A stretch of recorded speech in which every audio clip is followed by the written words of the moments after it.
Hello friends, today we're going to learn about Hans Christian Andersen. If you don't know who Hans Christian Andersen is, he's a famous person. He's the one who created Book Day for children. This book is written by Maria Isabel Senis Ferreira and illustrated by Maxilini McKee.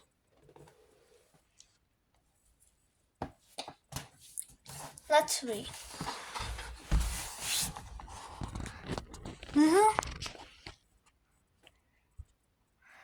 Little Han was born in a small town in the kingdom of Denmark. His family was very poor and barely afforded a roof over their heads, but they had one precious jewel that they kept carefully in a cupboard: a book.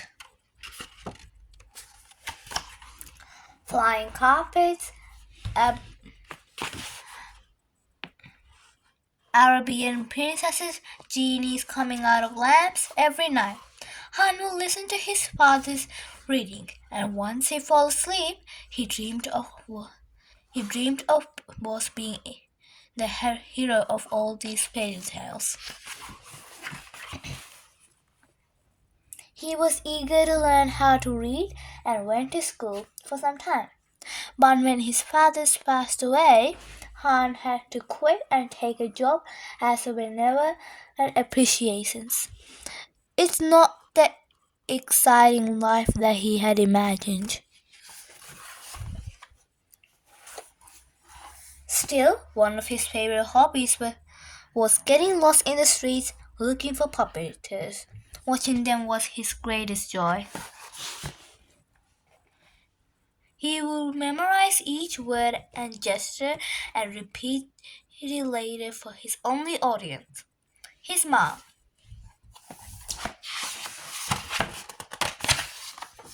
Willing to make a living as an artist, Hans jumped into a carriage and to Copenhagen, the big city, where he joined the Royal Danish Theatre. Han tried everything: acting, singing, dancing, but all he got was a role as a troll. Locked in his tiny room waiting for someone to offer him another role, Hans spent his free time writing. One day he showed one of his stories to the theater director. It was full of misspellings, but he found it just delightful. Han didn't earn any money from the first story, but something better: a chance to go back to school and learn to write dash properly. He was the oldest student in his class, but he knew it's never too late if you really want to learn.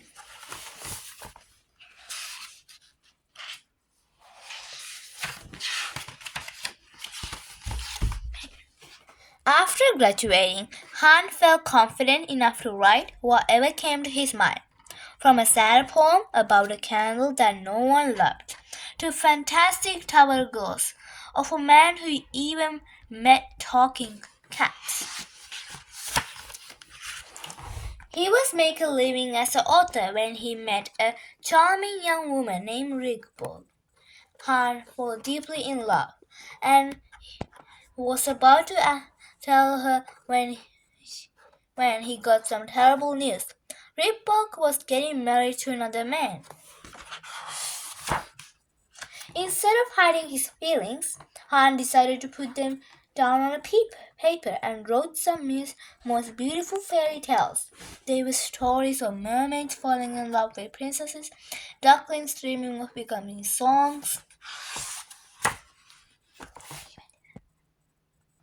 His tale became popular that every night all kids all over Europe read them. But they were not just children's favorite. Grown-ups loved them too, and they all kept Hans' books like treasures, just like he used to do. The stories live forever, but not only the books, but in plays, ballads, and movies. Hans' highest honor was that every kid, 2nd of April, the day of his birthday, Kids all over the world celebrate Children's Book Day.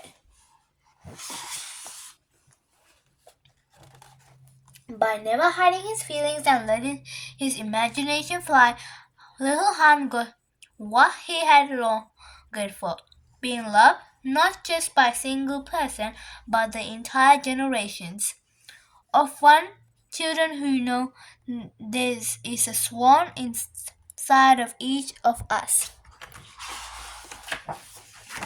Now let's see a life about Chris Henderson. He was born in 1805, died in 1875.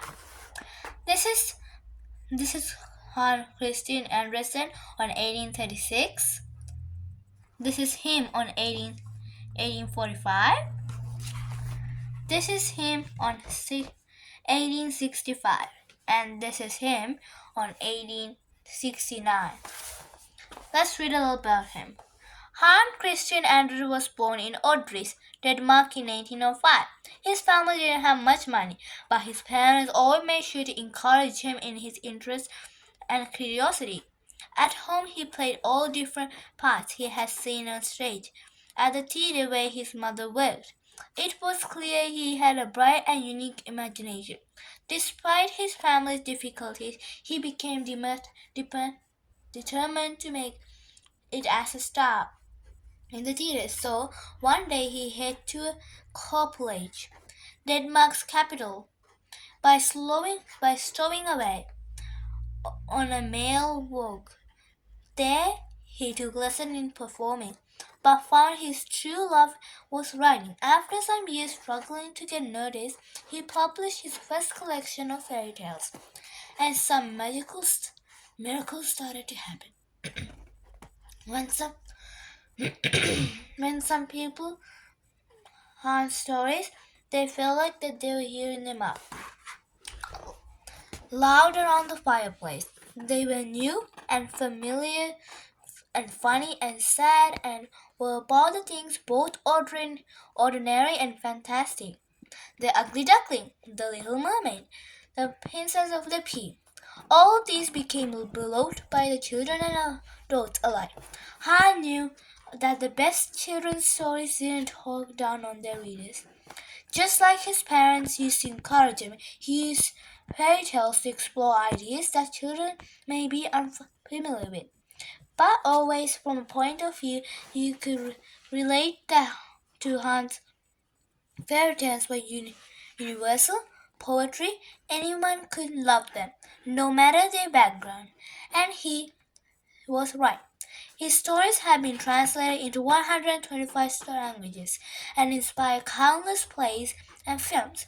Today, he finds new fans with every generation, providing that while every tale has to end, imagination lasts forever. Thank you for reading this story about Hans Christian Andersen.